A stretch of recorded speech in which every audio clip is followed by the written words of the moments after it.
حضرت ابو ہریرہ رضی اللہ تعالیٰ عنہ بیان کرتے ہیں کہ تم میں سے کوئی شخص ٹھہرے پانی میں پیشاب نہ کرے جو چلتا نہیں ہے کہ پھر اسے غسل کرے۔ حضرت سفیان نے کہا، لوگوں نے ہشام بن حسان سے کہا کہ ایوب تو اس حدیث کو حضرت ابو ہریرہ رضی اللہ تعالیٰ عنہ تک ہی رکھتے ہیں، یعنی رسول اللہ صلی اللہ علیہ وسلم تک نہیں پہنچاتے۔ وہ فرمانے لگے، ایوب کے بس میں ہوتا تو وہ کسی بھی حدیث کو مرفوع یعنی رسول اللہ صلی اللہ علیہ وسلم کی طرف منسوب بیان نہ کرتے۔ سنن نسائی حدیث نمبر 400۔ حضرت جابر رضی اللہ تعالیٰ عنہ سے روایت ہے، نبی صلی اللہ علیہ وسلم نے فرمایا، جو شخص اللہ تعالیٰ اور یوم آخرت پر ایمان رکھتا ہے وہ ازار کے بغیر حمام میں داخل نہ ہو۔ سنن نسائی حدیث نمبر 401۔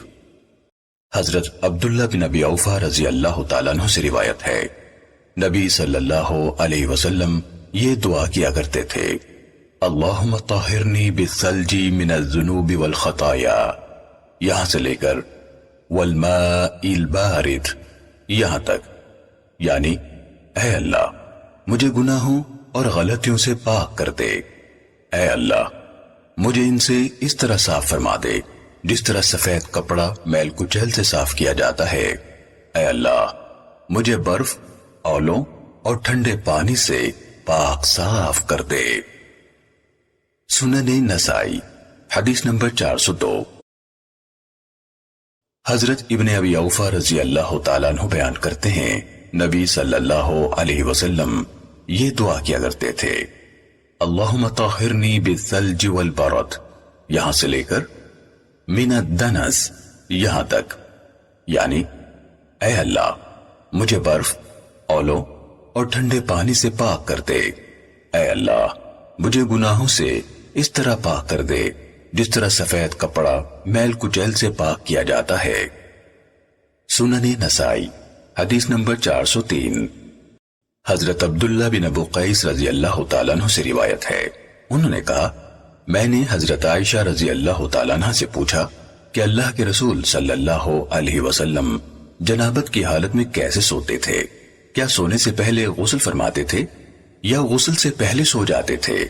انہوں نے فرمایا، آپ صلی اللہ علیہ وسلم دونوں طرح کر لیتے تھے، کبھی غسل فرما کر سوتے اور کبھی صرف وضو کر کے سو جاتے۔ سنن نسائی حدیث نمبر 404۔ حضرت غضیف بن حارث رضی اللہ تعالیٰ عنہ نے کہا، میں حضرت عائشہ رضی اللہ تعالیٰ عنہ کے پاس گیا اور ان سے پوچھا، کیا اللہ کے رسول صلی اللہ علیہ وسلم غسل جنابت رات کے شروع میں فرماتے تھے یا آخر میں؟ انہوں نے فرمایا، آپ صلی اللہ علیہ وسلم دونوں طرح کر لیتے تھے، کبھی شروع رات میں غسل فرما لیا کرتے تھے اور کبھی آخر رات میں۔ میں نے کہا، ہر قسم کی تعریف اللہ کی جس نے اس معاملے میں فراخی رکھی۔ سنن نسائی حدیث نمبر 405۔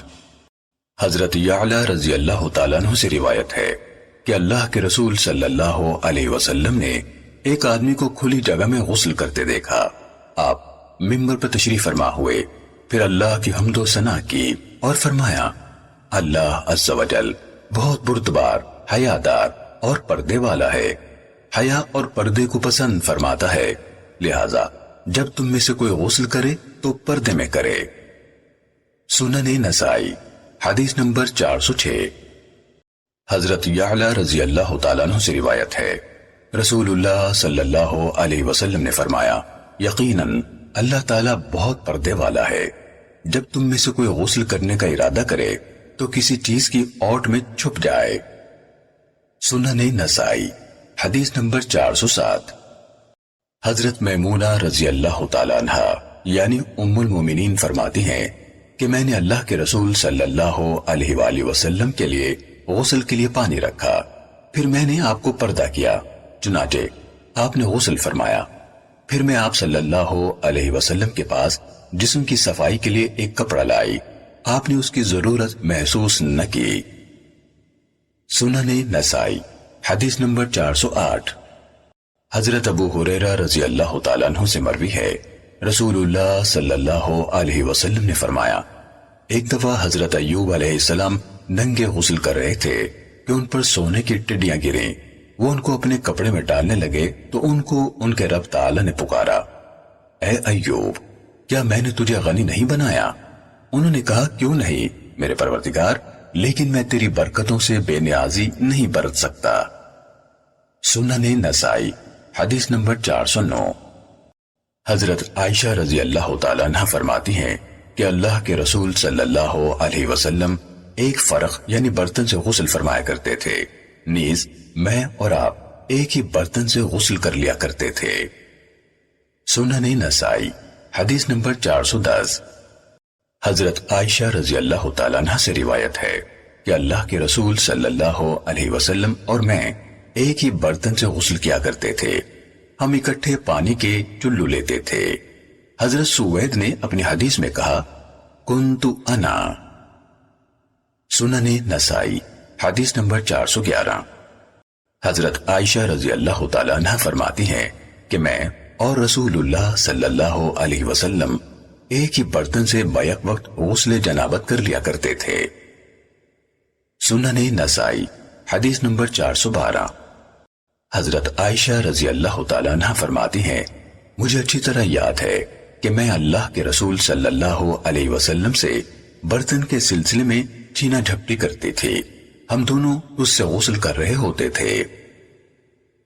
سنن نسائی حدیث نمبر 413۔ حضرت عائشہ رضی اللہ تعالیٰ عنہ سے مروی ہے کہ میں اور اللہ کے رسول صلی اللہ علیہ وسلم ایک برتن سے غسل کرتے تھے، میں پانی لینے میں آپ سے جلدی کرتی تھی اور آپ مجھ سے جلدی کرتے تھے، حتیٰ کہ آپ صلی اللہ علیہ وسلم فرماتے، میرے لیے بھی پانی رہنے دے، اور میں کہتی تھی، میرے لیے بھی پانی رہنے دیں۔ حضرت سوید نے یوں حدیث بیان فرمائی، یبادرنی وابادرہ فاقول دع لی دع لی، آپ مجھ سے جلدی کرتے، میں آپ سے جلدی کرتی، میں کہتی میرے لیے بھی پانی رہنے دیں، میرے لیے بھی پانی رہنے دیں۔ سنن نسائی حدیث نمبر 414۔ حضرت ام ہانی رضی اللہ تعالیٰ عنہ سے روایت ہے کہ وہ فتح مکہ کے دن نبی صلی اللہ علیہ وسلم کے پاس گئیں، جبکہ آپ صلی اللہ علیہ وسلم غسل فرما رہے تھے، اور ان یعنی فاطمہ بنت رسول رضی اللہ تعالیٰ عنہ نے ایک کپڑے سے آپ کے آگے پردہ کر رکھا تھا، اور پانی والے پیالے یعنی برتن میں گندے ہوئے آٹے کے نشان تھے۔ پھر جب آپ صلی اللہ علیہ وسلم غسل سے فارغ ہوئے تو آپ نے صلاۃ ضحیٰ یعنی نماز چاشت پڑھی، میں نہیں جانتی کہ آپ نے کتنی رکعت پڑھی۔ سنن نسائی حدیث نمبر 415۔ حضرت عائشہ رضی اللہ تعالیٰ عنہ فرماتی ہیں کہ واللہ مجھے اچھی طرح سے یاد ہے کہ میں اور رسول اللہ صلی اللہ علیہ وسلم اس برتن سے غسل کیا کرتے تھے، وہاں ایک تھال سا پڑا تھا جو 1 سا یا اس سے کچھ کم ہوگا، چنانچہ ہم بیک وقت اس سے غسل شروع کرتے، میں اپنے دونوں ہاتھوں سے اپنے سر پر 3 دفعہ پانی ڈالتی اور میں سر کا ایک بال بھی نہیں کھولتی تھی۔ سنن نسائی حدیث نمبر 416۔ حضرت ابن عمر رضی اللہ تعالیٰ عنہ کہتے تھے کہ میں اپنے جسم پر تارکول ملوں، یہ مجھے اس بات سے اچھا لگتا ہے کہ میں احرام باندھوں اور مجھ سے خوشبو کی مہک آ رہی ہو۔ ان کے شاگرد محمد بن منتشر نے کہا، میں حضرت عائشہ رضی اللہ تعالیٰ عنہ کے پاس گیا اور ان کو حضرت ابن عمر رضی اللہ تعالیٰ عنہ کی یہ بات بتلائی تو انہوں نے فرمایا، میں نے اللہ کے رسول صلی اللہ علیہ وسلم کو خوشبو لگائی۔ آپ صلی اللہ علیہ وسلم اپنی سب عورتوں کے پاس گئے اور پھر غسل کر کے احرام باندھا۔ سنن نسائی حدیث نمبر 417۔ ام المومنین حضرت میمونہ رضی اللہ تعالیٰ عنہ سے روایت ہے، انہوں نے فرمایا، رسول اللہ صلی اللہ علیہ وسلم نے اپنا نماز والا وضو فرمایا مگر پاؤں نہ دھوئے، پھر اپنی شرمگاہ اور لگ جانے والی آلودگی کو دھویا، پھر جسم پر پانی بہایا، پھر اپنے پاؤں ایک طرف کر کے دھوئے۔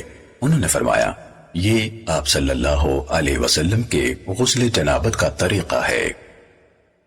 سنن نسائی حدیث نمبر 418۔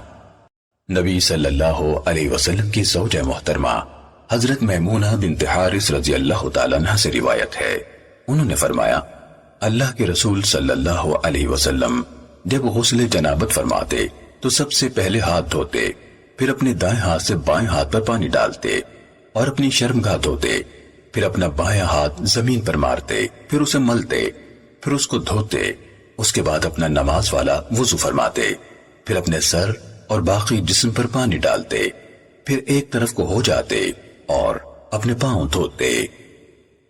سنن نسائی حدیث نمبر 419۔ حضرت عائشہ رضی اللہ تعالیٰ عنہ فرماتی ہیں کہ اللہ کے رسول صلی اللہ علیہ وسلم جب غسل جنابت فرماتے تو ہاتھ دھوتے، پھر نماز والا وضو فرماتے، پھر غسل شروع فرماتے، پھر اپنے ہاتھ کی انگلیوں کو تر کر کے اپنے سر کے بالوں میں پھیرتے، حتیٰ کہ جب آپ کو یقین ہو جاتا کہ آپ نے سر کا چمڑا تر کر لیا ہے تو 3 دفعہ پانی بہاتے، اس کے بعد باقی جسم دھوتے۔ سنن نسائی حدیث نمبر 420۔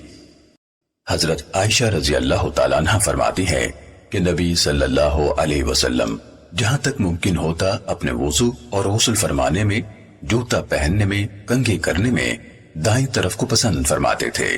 شعبہ نے کہا کہ میرے استاد اشعث نے کئی بار یہ حدیث بیان کی۔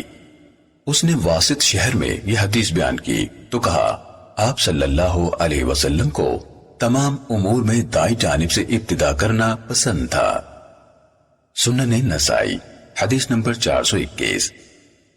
حضرت عمر رضی اللہ تعالیٰ عنہ نے رسول اللہ صلی اللہ علیہ وسلم سے غسل جنابت کے بارے میں پوچھا اور احادیث اس بیان پر متفق ہیں، تو آپ نے فرمایا سب سے پہلے اپنے دائیں ہاتھ پر 2 یا 3 دفعہ براہ راست برتن سے پانی ڈالے، پھر اپنا دائیں ہاتھ برتن میں ڈال کر اپنی شرمگاہ پر ڈالے اور بایاں شرمگاہ پر ہو، اس سے اس کی آلودگی دھوئے حتیٰ کہ اسے بالکل صاف کر دے، پھر اگر چاہے تو اپنا بایاں ہاتھ مٹی پر ملے، پھر بائیں ہاتھ پر مٹی ڈال کر اسے اچھی طرح صاف کر لے، پھر دونوں ہاتھوں کو 3 دفعہ دھوئے اور کلی اور استنشاق کرے اور چہرے اور بازو کو 3 دفعہ دھوئے، حتیٰ کہ جب سر تک پہنچے تو مسح نہ کرے بلکہ سر پر پانی ڈالے۔ ایسے ہی اللہ کے رسول صلی اللہ علیہ وسلم کا غسل ذکر کیا گیا ہے۔ سنن نسائی حدیث نمبر 422۔ حضرت عائشہ رضی اللہ تعالیٰ عنہ سے منقول ہے، وہ فرماتی ہیں رسول اللہ صلی اللہ علیہ وسلم جب غسل جنابت فرماتے تو اپنے ہاتھ دھوتے، پھر نماز والا وضو فرماتے، پھر اپنے سر کے بالوں میں انگلیاں تر کر کے داخل کرتے، حتیٰ کہ جب سمجھتے کہ آپ نے سر کی جلد اچھی طرح تر کر لی ہے تو اپنے سر پر 3 چلو پانی ڈالتے، پھر سارا جسم دھوتے۔ سنن نسائی حدیث نمبر 423۔ حضرت عائشہ رضی اللہ تعالیٰ عنہ سے روایت ہے، انہوں نے فرمایا اللہ کے رسول صلی اللہ علیہ وسلم جب غسل جنابت فرماتے تو اونٹنی کے دودھ والے برتن جیسا کوئی برتن منگواتے، پھر اپنی ہتھیلی میں پانی لیتے، پہلے سر کی دائیں جانب ڈالتے، پھر بائیں جانب، پھر دونوں ہاتھوں میں پانی لیتے اور اپنے سر پر ڈالتے۔ سنن نسائی حدیث نمبر 424۔ حضرت جبیر بن مطعم رضی اللہ تعالیٰ عنہ سے مروی ہے کہ نبی صلی اللہ علیہ وسلم کے پاس غسل کا ذکر ہوا تو آپ صلی اللہ علیہ وسلم نے فرمایا میں تو اپنے سر پر 3 دفعہ پانی ڈالتا ہوں۔ یہ سوید کے الفاظ ہیں۔ سنن نسائی حدیث نمبر 425۔ حضرت جابر رضی اللہ تعالیٰ عنہ بیان کرتے ہیں کہ رسول اللہ صلی اللہ علیہ وسلم جب غسل فرماتے تو سر پر 3 دفعہ پانی ڈالتے۔ سنن نسائی حدیث نمبر 426۔ حضرت عائشہ رضی اللہ تعالیٰ عنہ سے منقول ہے کہ ایک عورت نے نبی صلی اللہ علیہ وسلم سے مسئلہ پوچھا۔ اس نے کہا اے اللہ کے رسول، میں حیض سے پاک ہونے کے بعد کیسے غسل کروں؟ آپ صلی اللہ علیہ وسلم نے فرمایا روئی کا کستوری لگا ہوا ٹکڑا لے لو اور اس سے صفائی کرو۔ اس نے کہا کیسے کروں؟ آپ صلی اللہ علیہ وسلم نے فرمایا اس سے صفائی کر لو۔ اس نے کہا کیسے کروں؟ پھر اللہ کے رسول صلی اللہ علیہ وسلم نے تعجب اور شرماتے ہوئے فرمایا سبحان اللہ، اور منہ ایک طرف کر لیا۔ حضرت عائشہ رضی اللہ تعالیٰ عنہ رسول اللہ صلی اللہ علیہ وسلم کا مقصد سمجھ گئیں۔ وہ کہتی ہیں چنانچہ میں نے اسے پکڑا اور اپنی طرف کھینچا اور اسے رسول اللہ صلی اللہ علیہ وسلم کا مقصد سمجھایا۔ سنن نسائی حدیث نمبر 427۔ نبی صلی اللہ علیہ وسلم کی زوجہ محترمہ حضرت میمونہ رضی اللہ تعالیٰ عنہ سے روایت ہے کہ نبی صلی اللہ علیہ وسلم نے غسل جنابت فرمایا، چنانچہ آپ صلی اللہ علیہ وسلم نے اپنی شرمگاہ کو دھویا اور اپنا ہاتھ زمین یا دیوار پر ملا، پھر نماز والا وضو فرمایا، پھر اپنے سر اور باقی جسم پر پانی بہایا۔ سنن نسائی حدیث نمبر 428۔ محمد بن علی باقر کہتے ہیں کہ ہم جابر بن عبداللہ رضی اللہ عنہما کے پاس گئے اور ان سے حجۃ الوداع کے بارے میں پوچھا۔ انہوں نے بیان کیا کہ رسول اللہ صلی اللہ علیہ وسلم نکلے تو ذوالقعدہ کے 5 دن باقی تھے، ہم بھی آپ کے ساتھ نکلے۔ جب آپ ذوالحلیفہ پہنچے تو حضرت اسماء بنت عمیس رضی اللہ تعالی عنہما نے محمد بن ابی بکر کو جنم دیا۔ انہوں نے رسول اللہ صلی اللہ علیہ وسلم کو پیغام بھجوایا کہ میں کیا کروں؟ آپ صلی اللہ علیہ وسلم نے فرمایا، غسل کر کے لنگوٹ باندھ لو، پھر احرام باندھ لو۔ سنن نسائی حدیث نمبر 429۔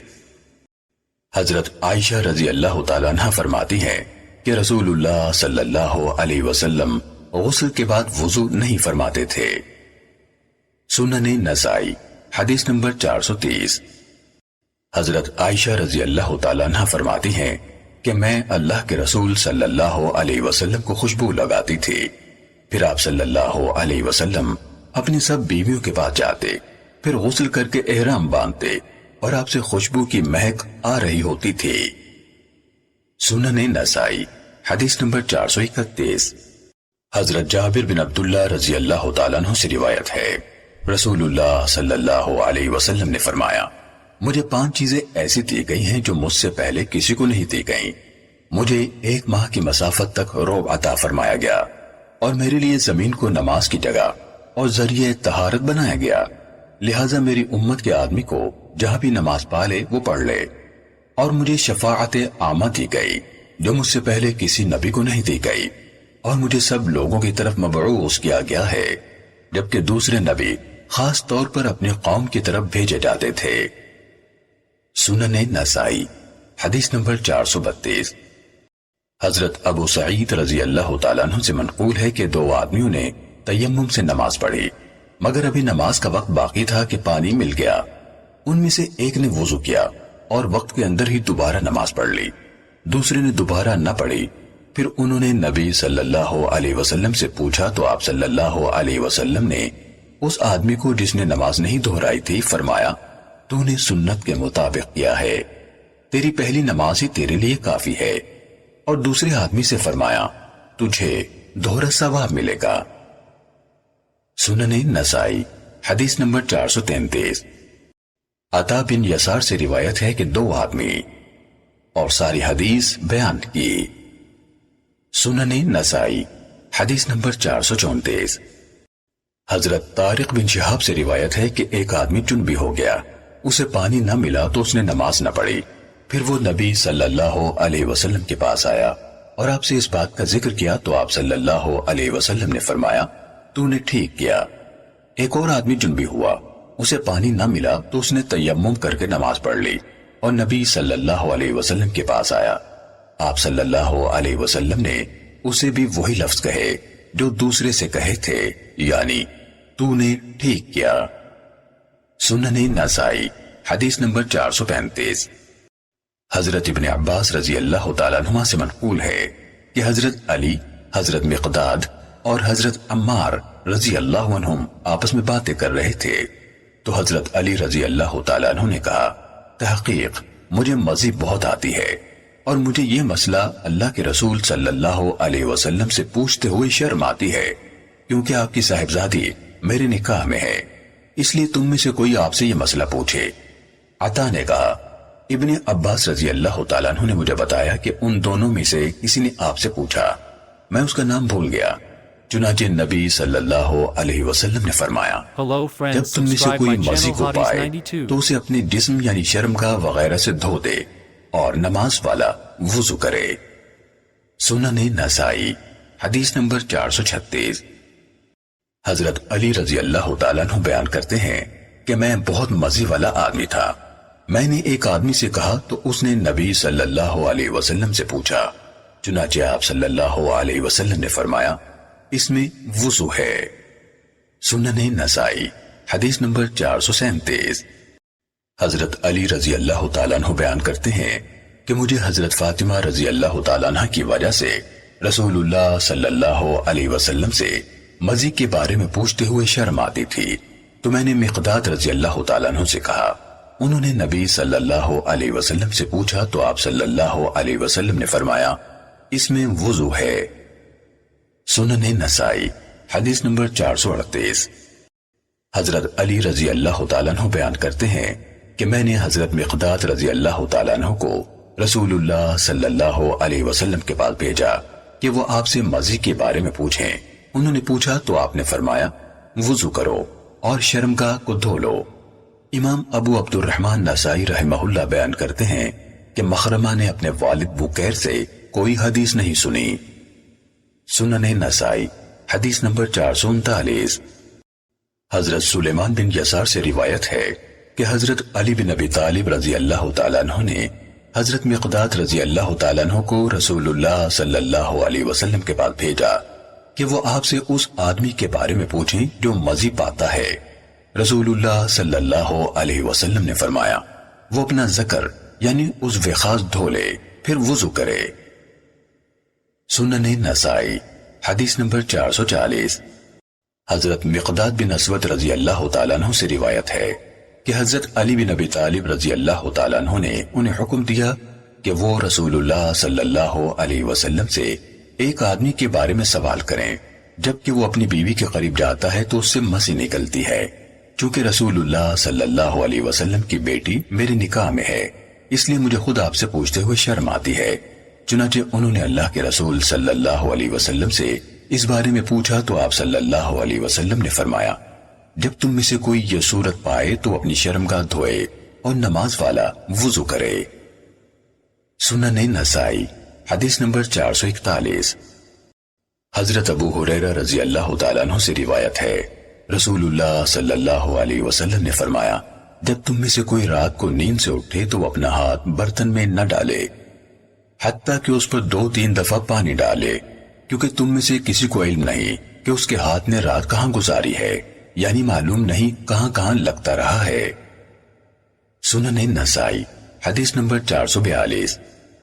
حضرت ابن عباس رضی اللہ تعالیٰ عنہ بیان کرتے ہیں کہ ایک رات میں نے نبی صلی اللہ علیہ وسلم کے ساتھ نماز پڑھی، میں آپ کی بائیں جانب کھڑا ہوا تو آپ صلی اللہ علیہ وسلم نے مجھے اپنی دائیں جانب کھڑا کر دیا، پھر نماز پڑھتے رہے، پھر لیٹ کر سو گئے۔ مؤذن آپ کے پاس آیا، آپ صلی اللہ علیہ وسلم نے نماز پڑھی اور وضو نہیں فرمایا۔ یہ روایت مختصر ہے۔ سنن نسائی حدیث نمبر 443۔ حضرت انس رضی اللہ تعالیٰ عنہ سے روایت ہے رسول اللہ صلی اللہ علیہ وسلم نے فرمایا جب تم میں سے کسی کو نماز میں اونگ آئے تو وہ نماز چھوڑ دے اور سو جائے۔ سنن نسائی حدیث نمبر 444۔ حضرت بصرہ رضی اللہ تعالی عنہ سے روایت ہے رسول اللہ صلی اللہ علیہ وسلم نے فرمایا جو شخص اپنی شرمگاہ کو ہاتھ لگائے تو چاہیے کہ وہ وضو کرے۔ سنن نسائی حدیث نمبر 445۔ حضرت بصرہ بنت صفوان رضی اللہ تعالی عنہ سے منقول ہے نبی صلی اللہ علیہ وسلم نے فرمایا جب تم میں سے کوئی اپنا ہاتھ اپنی شرمگاہ کو لگائے تو وضو کرے۔ سنن نسائی حدیث نمبر 446۔ حضرت عروہ بن زبیر رضی اللہ تعالیٰ عنہ سے روایت ہے کہ مروان بن حکم نے کہا عضو مقصود چھونے سے وضو واجب ہو جاتا ہے۔ مروان نے کہا مجھے یہ بات بصرہ بنت صفوان رضی اللہ تعالیٰ عنہ نے بتائی۔ عروہ نے یعنی بصرہ کو پیغام بھیجا تو انہوں نے فرمایا ایک دفعہ اللہ کے رسول صلی اللہ علیہ وسلم نے ان چیزوں کا ذکر فرمایا جن سے وضو واجب ہوتا ہے تو آپ صلی اللہ علیہ وسلم نے فرمایا عضو کو چھونے سے بھی۔ سنن نسائی حدیث نمبر 447۔ حضرت بصرہ بنت صفوان رضی اللہ تعالیٰ عنہ سے منقول ہے کہ نبی صلی اللہ علیہ وسلم نے فرمایا جو آدمی اپنے عضو کو ہاتھ لگائے تو وہ وضو کیے بغیر نماز نہ پڑھے۔ امام ابو عبد الرحمن نسائی رحمہ اللہ بیان کرتے ہیں کہ ہشام بن عروہ نے یہ حدیث اپنے باپ حضرت عروہ سے نہیں سنی۔ سنن نسائی حدیث نمبر 448۔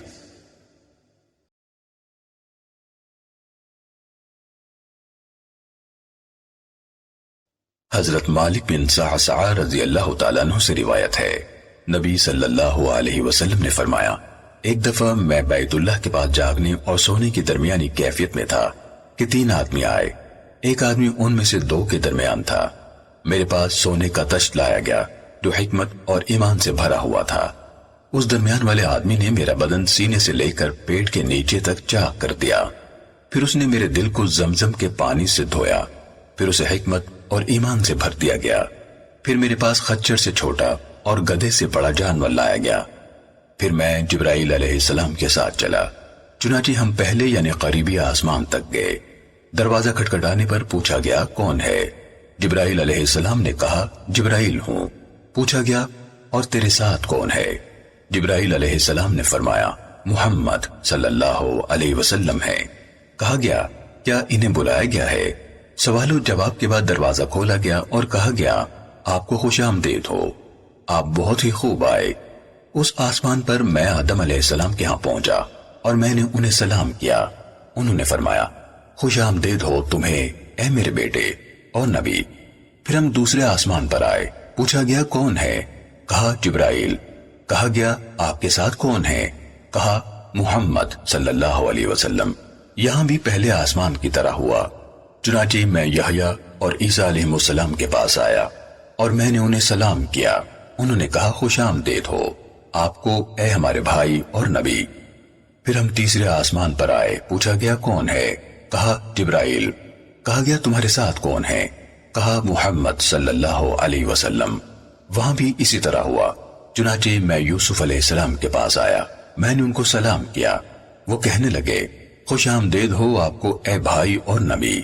پھر ہم چوتھے آسمان تک پہنچے، وہاں بھی وہی کچھ ہوا۔ میں ادریس علیہ السلام کو ملا، میں نے انہیں سلام کیا۔ انہوں نے کہا خوش آمدید ہو آپ کو اے بھائی اور نبی۔ پھر ہم پانچویں آسمان پر آئے، یہاں بھی وہی کچھ ہوا۔ میں ہارون علیہ السلام کو ملا، میں نے ان کو سلام کیا۔ انہوں نے کہا خوش آمدید ہو آپ کو اے بھائی اور نبی۔ پھر ہم چھٹے آسمان پر پہنچے، وہاں بھی یہی کچھ ہوا۔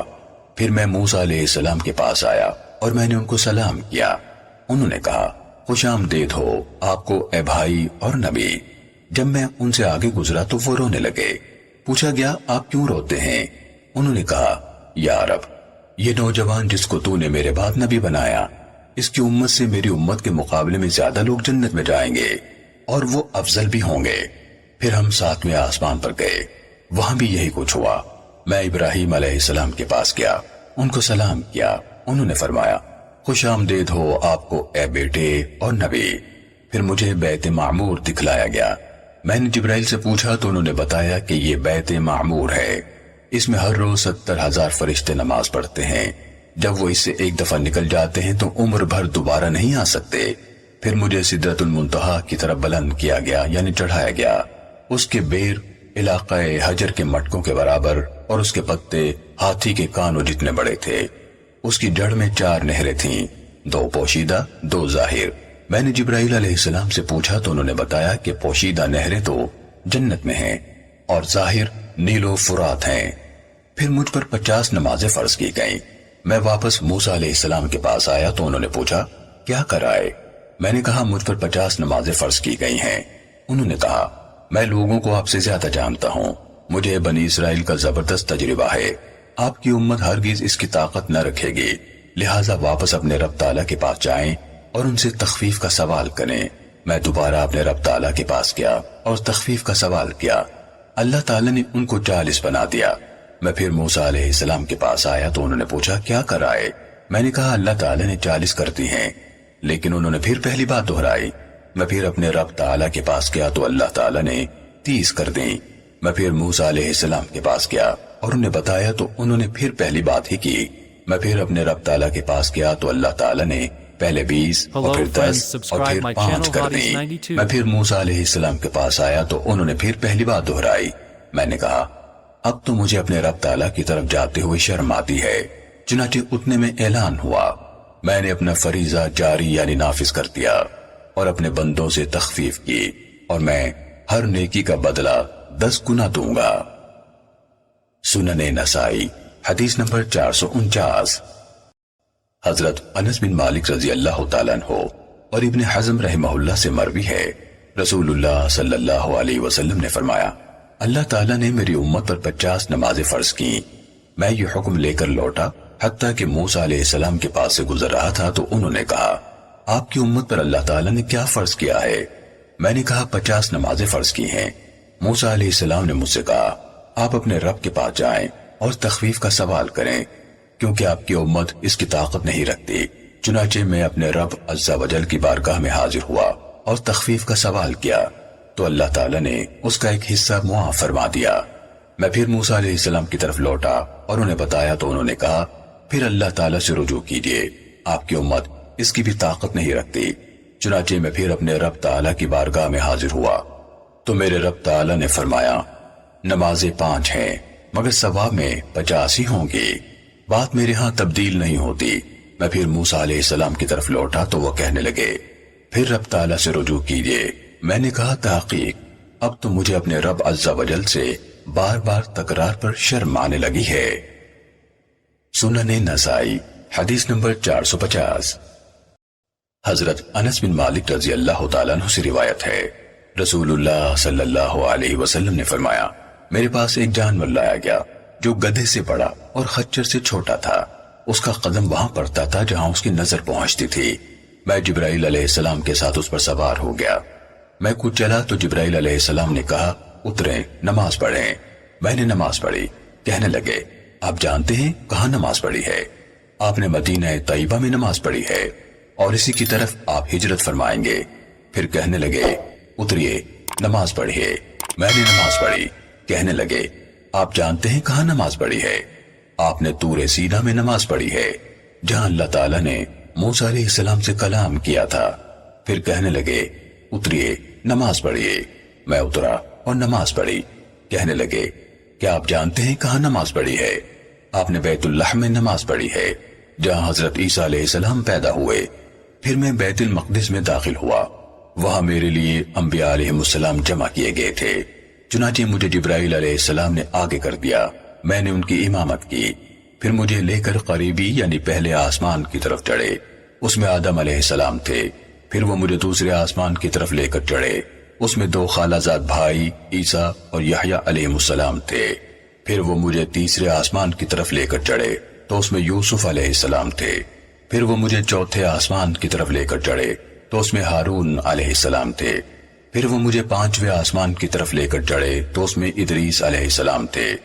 پھر وہ مجھے 6 آسمان کی طرف لے کر چڑھے تو اس میں موسیٰ علیہ السلام تھے۔ پھر وہ مجھے 7ویں آسمان کی طرف لے کر چڑھے تو وہاں ابراہیم علیہ السلام تھے۔ پھر وہ مجھے 7ویں آسمان سے اوپر لے گئے تو ہم سدرۃ المنتہا تک پہنچے، وہاں مجھے ایک بادل نے ڈھانپ لیا، میں سجدے میں گر پڑا۔ مجھے کہا گیا، تحقیق میں نے جس دن آسمان و زمین پیدا کیے تھے آپ اور آپ کی امت پر 50 نمازیں فرض کر دی تھیں، لہٰذا آپ اور آپ کی امت یہ نمازیں پڑھیں۔ میں ابراہیم علیہ السلام کی طرف لوٹا تو انہوں نے مجھ سے کچھ نہیں پوچھا۔ پھر میں موسیٰ علیہ السلام کے پاس آیا تو انہوں نے کہا، اللہ تعالیٰ نے آپ پر اور آپ کی امت پر کتنی نمازیں فرض کی ہے؟ میں نے کہا 50۔ انہوں نے کہا، تحقیق آپ اتنی نمازیں پڑھ سکتے ہیں نہ آپ کی امت، اس لیے رب تعالیٰ کے پاس جائیں اور کمی کا سوال کریں۔ میں اپنے رب تعالیٰ کے پاس گیا اور کمی کا سوال کیا تو اللہ تعالیٰ نے 10 نمازیں کم کر دی۔ میں پھر موسیٰ علیہ السلام کے پاس آیا تو انہوں نے دوبارہ جانے کو کہا۔ میں پھر گیا تو اللہ تعالیٰ نے مزید 10 کم کر دی۔ میں پھر موسیٰ علیہ السلام کے پاس آیا تو انہوں نے پھر واپس جانے کو کہا۔ میں پھر گیا تو اللہ تعالیٰ نے مزید 10 کم کر دی۔ آخر کار 5 رہ گئیں۔ موسیٰ علیہ السلام نے کہا، پھر اپنے رب کے پاس جائیں اور مزید کمی کا سوال کریں۔ تحقیق بنی اسرائیل پر 2 نمازیں فرض تھیں، وہ 2 بھی نہ پڑھ سکے۔ میں پھر رب تعالیٰ کے پاس گیا اور مزید کمی کی درخواست کی۔ اللہ تعالیٰ نے فرمایا، میں نے جس دن زمین و آسمان پیدا کیے تھے آپ پر اور آپ کی امت پر 50 نمازیں فرض کی تھیں، اب 50 کے بجائے 5 ہیں، سو آپ اور آپ کی امت انہیں پڑھیں۔ میں نے سمجھ لیا کہ یہ اللہ تعالیٰ کی طرف سے قطعی ہے۔ چنانچہ میں موسیٰ علیہ السلام کے پاس گیا تو انہوں نے کہا، دوبارہ جائیں، لیکن مجھے علم تھا کہ یہ اللہ تعالیٰ کی طرف سے قطعی ہے، لہٰذا میں واپس نہ لوٹا۔ سنن نسائی حدیث نمبر 451۔ حضرت عبداللہ بن مسعود رضی اللہ تعالیٰ عنہ سے مروی ہے کہ جب رسول اللہ صلی اللہ علیہ وسلم کو معراج کروائی گئی تو آپ کو سدرۃ المنتہا تک لے جایا گیا، اور وہ اس کی جڑ یعنی چھٹے آسمان میں ہے۔ نیچے سے جو چیز اوپر جاتی ہے تو وہاں جا کر رک جاتی ہے، اور اوپر سے جو کچھ اترتا ہے وہ بھی وہاں آ کر رک جاتا ہے، حتیٰ کہ وہاں سے وصول کر لیا جاتا ہے۔ حضرت عبداللہ بن مسعود رضی اللہ تعالیٰ عنہ نے فرمایا، اذ یخشی السدرۃ ما یخشی، اس سے مراد سونے کے پتنگے ہیں جنہوں نے سدرۃ المنتہا کو ڈھانپ رکھا تھا۔ وہاں آپ کو 3 چیزیں عطا فرمائی گئیں، 5 نمازیں، سورہ بقرہ کی آخری آیات، اور آپ کی امت کے ہر اس شخص کے قبائح معاف کر دیے جائیں گے جو اس حال میں فوت ہوا کہ اللہ کے ساتھ کسی چیز کو شریک نہ ٹھہراتا تھا۔ سنن نسائی حدیث نمبر 452۔ حضرت انس بن مالک رضی اللہ تعالیٰ عنہ سے روایت ہے کہ نمازیں مکہ یعنی مکی دور میں فرض ہوئیں۔ 2 فرشتے اللہ کے رسول صلی اللہ علیہ وسلم کے پاس آئے اور آپ کو زمزم کی طرف لے گئے۔ پھر آپ صلی اللہ علیہ وسلم کا سینہ اور پیٹ چیرا اور اندرونی چیزیں سونے کے ایک تھال میں نکالیں۔ پھر آپ صلی اللہ علیہ وسلم کا سینہ اور پیٹ چیرا اور اندرونی چیزیں سونے کے ایک تھال میں نکالیں۔ پھر ان کو زمزم کے پانی سے دھویا۔ پھر آپ کے پیٹ میں حکمت اور علم ڈال کر اوپر سے بند کر دیا۔ سنن نسائی حدیث نمبر 453۔ حضرت عائشہ رضی اللہ تعالیٰ عنہ سے منقول ہے کہ شروع میں نماز 2 رکعت فرض ہوئی تھی، پھر سفر کی نماز اسی طرح رہنے دی گئی اور حضر یعنی اقامت کی نماز 4 رکعت مکمل کر دی گئی۔ سنن نسائی حدیث نمبر 454۔ حضرت اوزاعی نے حضرت زہری سے پوچھا کہ رسول اللہ صلی اللہ علیہ وسلم مدینہ ہجرت فرمانے سے قبل مکے میں کیسے نماز پڑھتے تھے؟ انہوں نے کہا، مجھے حضرت عروہ نے حضرت عائشہ رضی اللہ تعالیٰ عنہ سے بیان کیا۔ انہوں نے فرمایا، شروع میں اللہ تعالیٰ نے اپنے نبی پر 2 رکعت نماز فرض کی تھی، پھر گھر کی نماز کو 4 رکعت مکمل کر دیا گیا اور سفر کی نماز پہلی حالت پر رہنے دی گئی۔ سنن نسائی حدیث نمبر 455۔ حضرت عائشہ رضی اللہ تعالیٰ عنہ فرماتی ہیں کہ شروع میں نماز 2 رکعتیں فرض ہوئی تھی، پھر سفر کی نماز تو اتنی ہی رہنے دی گئی اور حضر کی نماز میں اضافہ کر دیا گیا۔ سنن نسائی حدیث نمبر 456۔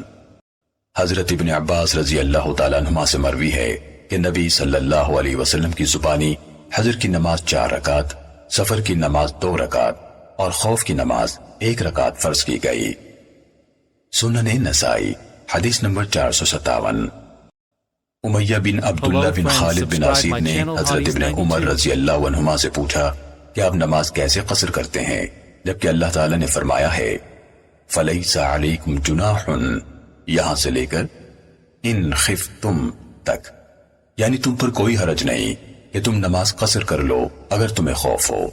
حضرت ابن عمر رضی اللہ تعالیٰ عنہما نے فرمایا، اے میرے بھتیجے، اللہ کے رسول صلی اللہ علیہ وسلم ہمارے پاس تشریف لائے تو ہم گمراہ تھے، آپ نے ہمیں تعلیم دی، جو کچھ آپ نے سکھایا اس میں یہ بھی تھا کہ اللہ تعالیٰ نے ہمیں حکم دیا ہے کہ ہم سفر میں 2 رکعتیں پڑھیں۔ محمد بن عبداللہ شعیسی نے کہا، زہری یہ حدیث عبداللہ بن ابو بکر سے بیان کرتے تھے۔ سنن نسائی حدیث نمبر 458۔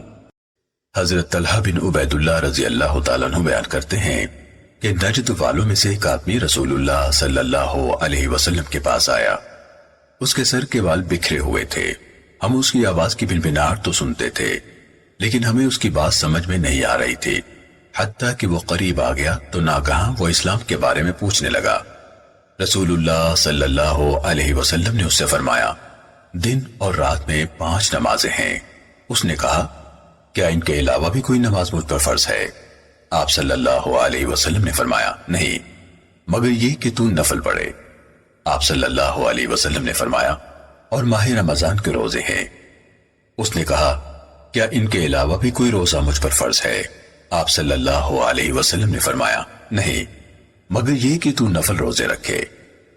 اسی طرح رسول اللہ صلی اللہ علیہ وسلم نے اس کے لیے زکوٰۃ کا ذکر فرمایا۔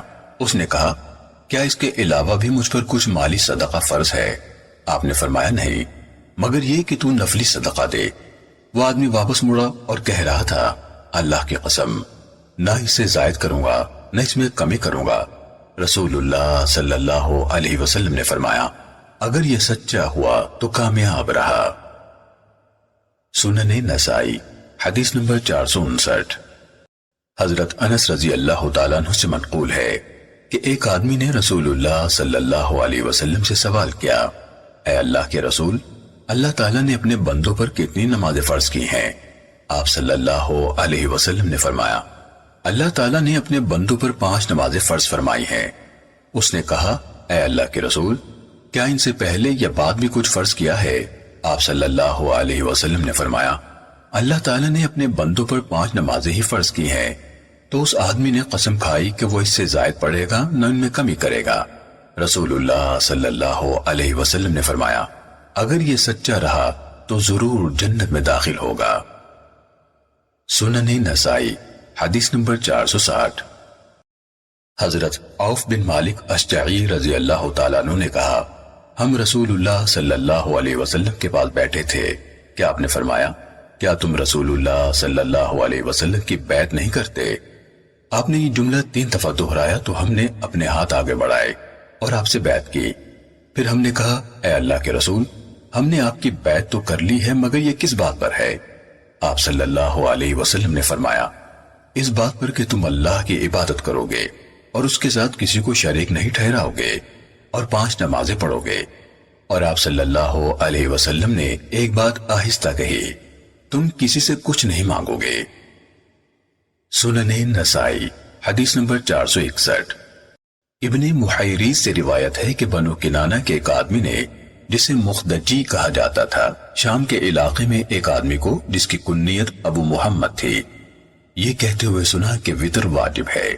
مخدجی نے کہا میں حضرت عبادہ بن صامت رضی اللہ تعالیٰ عنہ کے پاس گیا جبکہ وہ مسجد کو جا رہے تھے، میں نے ان کو آگے سے روک لیا اور ابو محمد کے قول کی خبر دی۔ حضرت عبادہ رضی اللہ تعالیٰ عنہ کہنے لگے ابو محمد نے غلط کہا ہے، میں نے اللہ کے رسول صلی اللہ علیہ وسلم کو یہ فرماتے ہوئے سنا ہے 5 نمازیں ہیں جو اللہ تعالیٰ نے بندوں پر فرض کی ہیں، جو آدمی انہیں ادا کرے ان میں سے کسی کو ان کی حیثیت ہلکی سمجھ کر ضائع نہ کرے تو اللہ تعالیٰ کے ہاں اس کے لیے وعدہ ہو چکا ہے کہ وہ اسے جنت میں داخل کرے گا، اور جو شخص ان کو ادا نہ کرے تو اللہ تعالیٰ کے ہاں اس کے لیے کوئی عہد نہیں، چاہے اسے عذاب دے چاہے جنت میں داخل کرے۔ سنن نسائی حدیث نمبر 462۔ حضرت ابو ہریرہ رضی اللہ تعالیٰ عنہ سے روایت ہے رسول اللہ صلی اللہ علیہ وسلم نے فرمایا بتاؤ اگر تم میں سے کسی کے دروازے کے سامنے سے نہر گزرتی ہو، وہ اسے ہر روز 5 دفعہ غسل کرتا ہو، کیا اس کا کچھ بھی میل کچیل باقی رہ جائے گا؟ صحابہ نے کہا کچھ بھی میل کچیل نہیں رہے گا۔ آپ نے فرمایا 5 نمازوں کی مثال بھی یہی ہے، اللہ تعالیٰ ان کے ساتھ غلطیاں مٹا دیتا ہے۔ سنن نسائی حدیث نمبر 463۔ حضرت بریدہ رضی اللہ تعالیٰ عنہ سے روایت ہے رسول اللہ صلی اللہ علیہ وسلم نے فرمایا ہمارے اور ان کافروں کے درمیان امتیاز نماز سے ہے، جس نے اسے چھوڑ دیا اس نے کفر کیا۔ سنن نسائی حدیث نمبر 464۔ حضرت جابر رضی اللہ تعالیٰ عنہ سے روایت ہے رسول اللہ صلی اللہ علیہ وسلم نے فرمایا بندے اور کفر کے درمیان صرف نماز چھوڑنے کا فرق ہے۔ سنن نسائی حدیث نمبر 465۔ حضرت حریث بن قبیصہ رضی اللہ تعالیٰ عنہ نے فرمایا کہ میں مدینے آیا تو میں نے دعا کی اے اللہ مجھے کوئی نیک ہم نشین میسر فرما۔ پھر حضرت ابو ہریرہ رضی اللہ تعالیٰ عنہ کی ہم نشینی میسر ہوئی، میں نے ان سے کہا میں نے اللہ تعالیٰ سے دعا کی تھی کہ مجھے نیک ہم نشین میسر فرما، لہٰذا آپ مجھے کوئی ایسی حدیث بیان فرمائے جو آپ نے رسول اللہ صلی اللہ علیہ وسلم سے سنی ہو، امید ہے اللہ تعالیٰ مجھے اس سے فائدہ پہنچائے گا۔ آپ نے بیان کیا میں نے اللہ کے رسول صلی اللہ علیہ وسلم کو فرماتے ہوئے سنا سب سے پہلے بندے سے نماز کا حساب لیا جائے گا، اگر وہ درست ہوئی تو وہ کامیاب و کامران ہو گیا، اور اگر وہ خراب ہوئی تو وہ ناکام رہا اور خسارے میں گیا۔ حمام کہتے ہیں مجھے معلوم نہیں کہ یہ الفاظ قتادہ کے ہیں یا روایت حدیث کے ہیں، اگر اس کے فرضوں میں کچھ کمی ہوئی تو اللہ تعالیٰ فرمائے گا اے فرشتوں دیکھو کیا میرے بندے کے پاس کچھ نفل ہیں تو ان کے ساتھ اس کے فرضوں کی کمی پوری کی جائے گی، پھر باقی اعمال میں بھی اسی طرح حساب ہوگا۔ حضرت ابو عوام نے سند میں حضرت حمام کی مخالفت کی ہے۔ سنن نسائی حدیث نمبر 466۔ حضرت ابو ہریرہ رضی اللہ تعالیٰ عنہ سے منقول ہے، نبی صلی اللہ علیہ وسلم نے فرمایا، تحقیق قیامت کے دن سب سے پہلے بندے سے جس چیز کا حساب ہوگا وہ اس کی نماز ہوگی۔ اگر وہ مکمل پائی گئی تو مکمل لکھی جائے گی، اور اگر اس میں کچھ کمی ہوئی تو اللہ تعالیٰ فرمائے گا، دیکھو کیا تم اس کے لیے کچھ نفل پاتے ہو جس کے ساتھ اس کے ضائع کردہ فرض کی کمی پوری کر دی جائے، پھر باقی اعمال بھی اسی کے مطابق جاری ہوں گے۔ سنن نسائی حدیث نمبر 467۔ حضرت ابو ہریرہ رضی اللہ تعالیٰ عنہ سے روایت ہے، رسول اللہ صلی اللہ علیہ وسلم نے فرمایا، سب سے پہلے بندے سے اس کی نماز کا حساب لیا جائے گا۔ اگر اس نے نمازوں کو مکمل کیا ہوگا تو درست، ورنہ اللہ تعالیٰ فرشتوں سے فرمائے گا، دیکھو کیا میرے بندے کے نامہ اعمال میں کوئی نفل ہیں؟ اگر نفل پائے گئے تو اللہ تعالیٰ فرمائے گا، ان سے فرضوں کی کمی کو پورا کر دو۔ سنن نسائی حدیث نمبر 468۔ حضرت ابو ایوب انصاری رضی اللہ تعالیٰ عنہ سے روایت ہے، ایک آدمی نے کہا، اے اللہ کے رسول، مجھے کسی ایسے کام سے مطلع فرمائے جو مجھے جنت میں داخل کر دے۔ اللہ کے رسول صلی اللہ علیہ وسلم نے فرمایا، تم اللہ تعالیٰ کی عبادت کرو اور کسی کو اس کا شریک نہ بناؤ، اور نماز صحیح ادا کرو، زکوٰۃ ادا کرو اور رشتوں کو جوڑو۔ پھر آپ نے اس آدمی سے کہا، اس اونٹنی کی مہار چھوڑ دو، گویا کہ آپ اونٹنی پر سوار تھے۔ سنن نسائی حدیث نمبر 469۔ حضرت انس رضی اللہ تعالیٰ عنہ بیان کرتے ہیں کہ میں نے نبی صلی اللہ علیہ وسلم کے ساتھ ظہر کی نماز مدینہ منورہ میں 4 رکعت پڑھی اور عصر کی نماز ذوالحلیفہ میں 2 رکعت پڑھی۔ سنن نسائی حدیث نمبر 470۔ حضرت ابو جحیفہ رضی اللہ تعالیٰ عنہ سے روایت ہے کہ رسول اللہ صلی اللہ علیہ وسلم دوپہر کے وقت ابن مسنہ نے کہا، بطحہ یعنی مکے میں مقبرہ معلہ سے صفحہ مروہ کی طرف جانے والے راستے کی طرف نکلے۔ آپ صلی اللہ علیہ وسلم نے وضو فرمایا، پھر ظہر و عصر 2 رکعت پڑھی اور آپ کے آگے ایک چھوٹا نیزہ گاڑا گیا تھا۔ سنن نسائی حدیث نمبر 471۔ حضرت عمارہ بن رویبہ ثقفی رضی اللہ تعالیٰ عنہ سے مروی ہے، انہوں نے کہا، میں نے رسول اللہ صلی اللہ علیہ وسلم کو فرماتے سنا، وہ آدمی ہرگز آگ میں داخل نہ ہوگا جس نے سورج طلوع اور غروب ہونے سے قبل کی نمازیں یعنی فجر اور عصر ادا کی۔ سنن نسائی حدیث نمبر 472۔ نبی صلی اللہ علیہ وسلم کی زوجہ محترمہ حضرت عائشہ رضی اللہ تعالیٰ عنہ کے آزاد کردہ غلام ابو یونس کہتے ہیں کہ حضرت عائشہ رضی اللہ تعالیٰ عنہ نے مجھے حکم دیا کہ میں ان کے لیے قرآن مجید کا ایک نسخہ لکھوں۔ فرمانے لگی، جب تو اس آیت پر پہنچے، حافظوا علی الصلوات والصلاة الوسطی، یعنی نمازوں کی خصوصاً صلاۃ وسطی کی پابندی کرو تو مجھے اطلاع کرنا۔ جب میں اس آیت پر پہنچا تو آپ نے مجھے یوں لکھوایا، حافظوا علی الصلوات والصلاة الوسطی وصلاة العصر وقوموا للہ قانتین۔ پھر فرمایا، میں نے اللہ کے رسول صلی اللہ علیہ وسلم سے یوں ہی سنا ہے۔ سنن نسائی حدیث نمبر 473۔ حضرت علی رضی اللہ تعالیٰ عنہ سے منقول ہے، نبی صلی اللہ علیہ وسلم نے فرمایا، کافروں نے ہمیں صلاۃ وسطی سے مصروف رکھا حتیٰ کہ سورج غروب ہو گیا۔ سنن نسائی حدیث نمبر 474۔ ابو ملیح بیان کرتے ہیں کہ ہم ایک ابر آلود دن میں حضرت بریدہ رضی اللہ تعالیٰ عنہ کے ساتھ تھے تو انہوں نے کہا، نماز عصر جلدی پڑھ لو، کیونکہ اللہ کے رسول صلی اللہ علیہ وسلم نے فرمایا ہے، جس نے عصر کی نماز چھوڑ دی اس کا عمل ضائع ہو گیا۔ سنن نسائی حدیث نمبر 475۔ حضرت ابو سعید خدری رضی اللہ تعالیٰ عنہ بیان کرتے ہیں کہ ہم ظہر اور عصر کی نماز میں رسول اللہ صلی اللہ علیہ وسلم کے قیام کا اندازہ لگاتے تھے۔ ہم نے ظہر کی نماز میں آپ کا قیام کا اندازہ پہلی 2 رکعتوں میں سورہ سجدہ کے برابر تقریباً 30 آیات لگایا اور آخری 2 رکعتوں میں اس سے نصف، اور عصر کی پہلی 2 رکعتوں میں ظہر کی آخری 2 رکعتوں کے برابر اور عصر کی آخری 2 رکعتوں میں اس سے نصف قیام کا اندازہ لگایا۔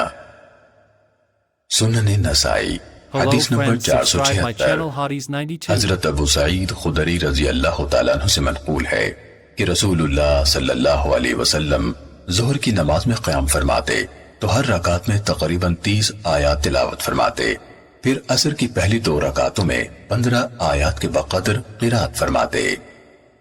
سنن نسائی حدیث نمبر 477۔ حضرت انس بن مالک رضی اللہ تعالیٰ عنہ سے روایت ہے کہ نبی صلی اللہ علیہ وسلم نے ظہر کی نماز مدینہ منورہ میں 4 رکعت اور عصر کی نماز ذوالحلیفہ میں 2 رکعت پڑھی۔ سنن نسائی حدیث نمبر 478۔ حضرت نوفل بن معاویہ رضی اللہ تعالیٰ عنہ سے مروی ہے کہ میں نے رسول اللہ صلی اللہ علیہ وسلم کو فرماتے ہوئے سنا، جس کی عصر کی نماز رہ گئی وہ یوں سمجھے کہ اس سے اس کے اہل و مال لوٹ لیے گئے۔ عراق کہتے ہیں مجھے حضرت عبداللہ بن عمر رضی اللہ تعالیٰ عنہ نے خبر دی کہ انہوں نے رسول اللہ صلی اللہ علیہ وسلم کو فرماتے ہوئے سنا، جس سے عصر کی نماز رہ گئی وہ یوں سمجھے کہ اس سے اس کے اہل و مال لوٹ لیے گئے۔ یزید بن ابی حبیب نے سند اور متن کے بیان میں جعفر بن ربیعہ کی مخالفت کی ہے۔ سنن نسائی حدیث نمبر 479۔ حضرت نوفل بن معاویہ رضی اللہ تعالیٰ عنہ نے بیان کیا، میں نے اللہ کے رسول صلی اللہ علیہ وسلم کو فرماتے سنا، نمازوں میں سے ایک نماز ایسی ہے جس سے وہ رہ جائے وہ یوں سمجھے کہ اس کے اہل و مال لوٹ لیے گئے۔ حضرت ابن عمر رضی اللہ تعالیٰ عنہ نے فرمایا، میں نے اللہ کے رسول صلی اللہ علیہ وسلم کو فرماتے سنا کہ وہ عصر کی نماز ہے۔ محمد بن اسحاق نے حضرت لیث کی مخالفت کی ہے۔ سنن نسائی حدیث نمبر 480۔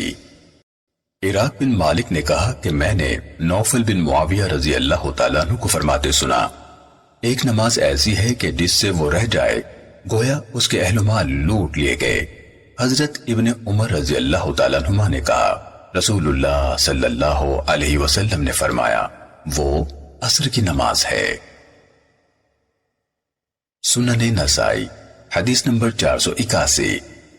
سلمہ بن قحیل سے روایت ہے، انہوں نے فرمایا، میں نے حضرت سعید بن جبیر کو مزدلفہ میں دیکھا، انہوں نے اقامت کہی اور مغرب کی نماز 3 رکعت پڑھی، پھر اقامت کہی اور عشاء کی نماز 2 رکعت پڑھی، پھر انہوں نے ذکر کیا کہ حضرت ابن عمر رضی اللہ تعالیٰ عنہ نے اس جگہ ان کو ایسے ہی نماز پڑھائی، اور حضرت ابن عمر رضی اللہ تعالیٰ عنہ نے ذکر کیا کہ اللہ کے رسول صلی اللہ علیہ وسلم نے اس جگہ اسی طرح کیا تھا۔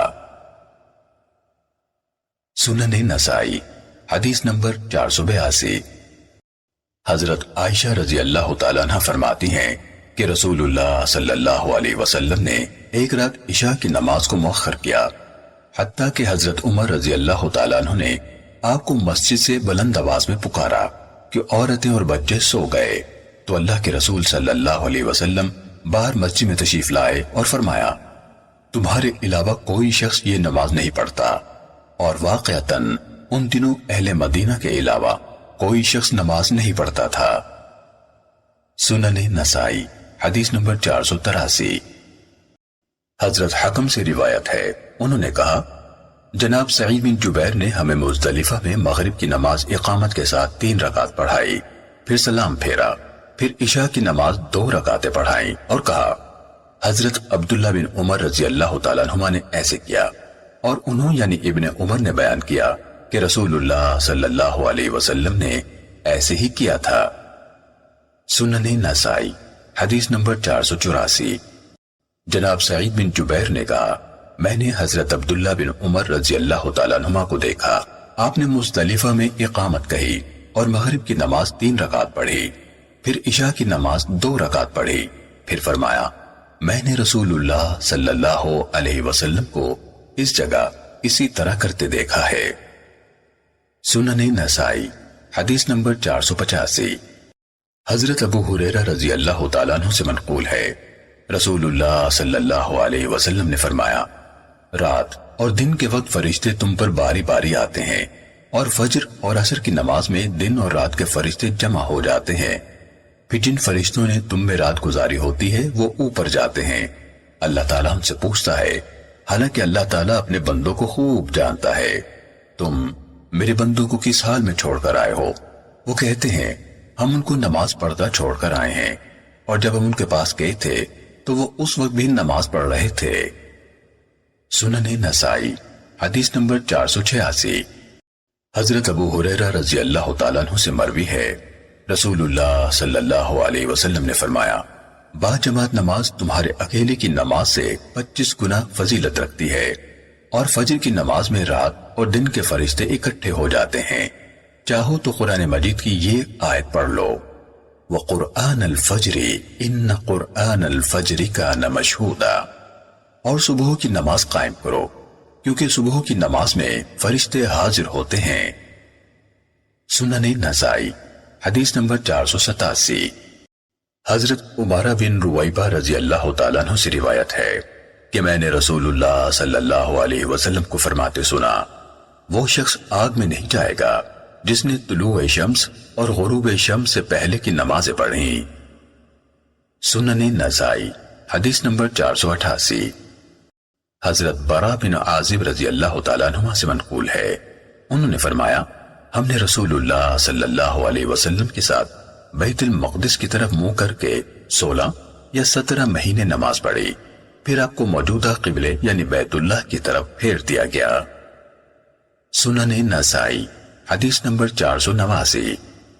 حضرت براء بن عازب رضی اللہ تعالیٰ عنہ سے روایت ہے، انہوں نے فرمایا، رسول اللہ صلی اللہ علیہ وسلم مدینہ منورہ تشریف لائے تو آپ نے 16 مہینوں تک بیت المقدس کی طرف منہ کر کے نماز پڑھی، پھر آپ صلی اللہ علیہ وسلم کا رخ کعبے کی طرف کر دیا گیا۔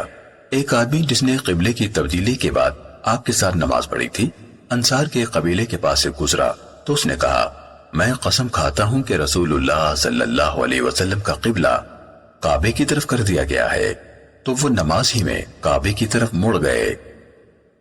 سنن نسائی حدیث نمبر 490۔ حضرت عبداللہ بن عمر رضی اللہ تعالیٰ عنہما سے مروی ہے، انہوں نے فرمایا، رسول اللہ صلی اللہ علیہ وسلم اپنی سواری پر نفل نماز پڑھتے تھے، سواری کا منہ جس طرح بھی ہوتا اسی طرح وتر بھی سواری پر پڑھتے تھے، مگر فرض نماز سواری پر نہیں پڑھتے تھے۔ سنن نسائی حدیث نمبر 491۔ حضرت ابن عمر رضی اللہ تعالیٰ عنہ سے منقول ہے، انہوں نے فرمایا، رسول اللہ صلی اللہ علیہ وسلم مکے سے مدینے آتے ہوئے سواری پر نماز پڑھتے تھے، اور اسی کے بارے میں یہ آیت اتری، فَأَيْنَمَا تُوَلُّوا فَثَمَّ وَجْهُ اللَّهِ، تم جدھر بھی منہ کرو ادھر ہی اللہ تعالیٰ کا چہرہ ہے۔ سنن نسائی حدیث نمبر 492۔ حضرت ابن عمر رضی اللہ تعالیٰ عنہ بیان کرتے ہیں کہ رسول اللہ صلی اللہ علیہ وسلم سفر میں اپنی سواری پر نفل نماز پڑھا کرتے تھے، جدھر بھی اس کا منہ ہوتا۔ راوی حدیث مالک رحمہ اللہ بیان کرتے ہیں کہ عبداللہ بن دینار نے کہا، ابن عمر رضی اللہ تعالیٰ عنہ بھی ایسے ہی کیا کرتے تھے۔ سنن نسائی حدیث نمبر 493۔ حضرت ابن عمر رضی اللہ تعالیٰ عنہ سے روایت ہے، انہوں نے فرمایا، لوگ قباء میں صبح کی نماز میں تھے کہ ایک آنے والے شخص نے کہا کہ اللہ کے رسول صلی اللہ علیہ وسلم پر آج رات نیا حکم اترا ہے اور آپ کو کعبے کی طرف منہ کرنے کا حکم دیا گیا ہے، لہٰذا کعبے کی طرف منہ کرو۔ ان کے چہرے شام کی طرف تھے، چنانچہ وہ کعبے کی طرف گھوم گئے۔ سنن نسائی حدیث نمبر 494۔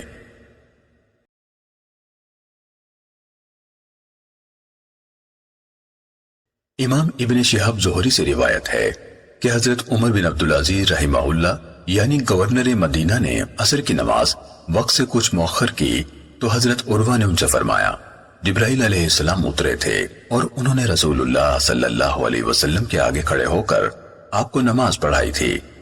عمر بن عبدالعزیز کہنے لگے، عروہ دیکھو کیا کہہ رہے ہو؟ انہوں نے کہا، میں نے بشیر بن ابو مسعود کو یہ کہتے ہوئے سنا کہ میں نے ابو مسعود رضی اللہ تعالیٰ عنہ کو یہ کہتے ہوئے سنا کہ میں نے رسول اللہ صلی اللہ علیہ وسلم کو یہ فرماتے ہوئے سنا، جبرائیل علیہ السلام اترے اور مجھے نماز پڑھائی۔ میں نے ان کے ساتھ نماز پڑھی، پھر میں نے ان کے ساتھ نماز پڑھی، پھر میں نے ان کے ساتھ نماز پڑھی، پھر میں نے ان کے ساتھ نماز پڑھی، پھر میں نے ان کے ساتھ نماز پڑھی۔ آپ صلی اللہ علیہ وسلم نے اپنی انگلیوں پر 5 نمازیں شمار کی۔ سنن نسائی حدیث نمبر 495۔ سیار بن سلامہ سے روایت ہے، وہ بیان کرتے ہیں کہ میں نے اپنے والد محترم کو حضرت ابو برزہ رضی اللہ تعالیٰ عنہ سے نبی صلی اللہ علیہ وسلم کی نماز کے بارے میں سوال کرتے سنا۔ سیار کے شاگرد شعبہ کہتے ہیں کہ میں نے سیار سے کہا، کیا آپ نے ان یعنی اپنے باپ سے سنا ہے؟ انہوں یعنی سیار نے کہا، میں نے اسی طرح سنا ہے جس طرح میں اس وقت تم سے سن رہا ہوں۔ کہا، میں نے اپنے والد سے سنا، وہ رسول اللہ صلی اللہ علیہ وسلم کی نماز کے بارے میں سوال کر رہے تھے، تو حضرت ابو برزہ رضی اللہ تعالیٰ عنہ نے فرمایا کہ آپ صلی اللہ علیہ وسلم عشاء کی نماز کو نصف رات تک مؤخر کرنے میں کوئی پرواہ نہیں کرتے تھے۔ آپ عشاء کی نماز سے پہلے سونے اور نماز کے بعد باتیں کرنا پسند نہیں فرماتے تھے۔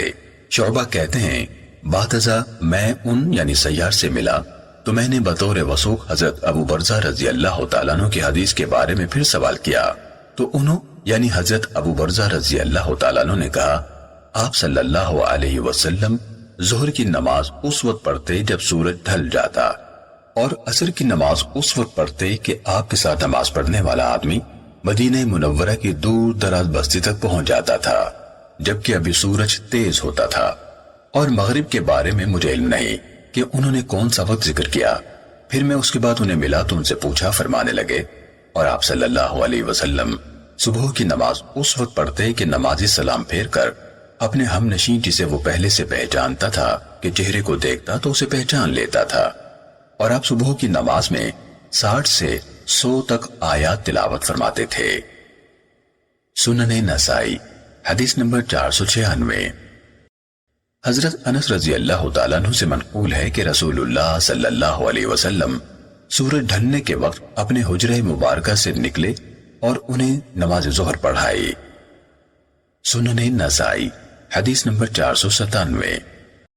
حضرت خباب رضی اللہ تعالیٰ عنہ سے روایت ہے، انہوں نے فرمایا، ہم نے رسول اللہ صلی اللہ علیہ وسلم سے زمین کے گرم ہونے کا شکوہ کیا، لیکن آپ نے ہماری شکایت دور نہ کی۔ ابو اسحاق سے کہا گیا، یعنی صحابہ کرام رضی اللہ عنہم کا شکوہ نماز جلدی پڑھنے کے بارے میں تھا۔ انہوں نے کہا، ہاں۔ سنن نسائی حدیث نمبر 498۔ حضرت انس بن مالک رضی اللہ تعالیٰ عنہ بیان کرتے ہیں کہ اللہ کے رسول صلی اللہ علیہ وسلم جب کسی منزل میں اترتے تھے تو ظہر کی نماز پڑھنے سے پہلے وہاں سے کوچ نہ فرماتے تھے۔ ایک آدمی نے کہا، اگرچہ سورج سر پر ہوتا؟ فرمایا، اگرچہ سورج سر پر ہوتا۔ سنن نسائی حدیث نمبر 499۔ حضرت انس بن مالک رضی اللہ تعالیٰ عنہ بیان کرتے ہیں کہ جب گرمی ہوتی تو رسول اللہ صلی اللہ علیہ وسلم نماز ظہر کو ٹھنڈی کر کے پڑھتے تھے، اور جب سردی ہوتی تو جلدی پڑھتے۔ سنن نسائی حدیث Hello friends, subscribe my channel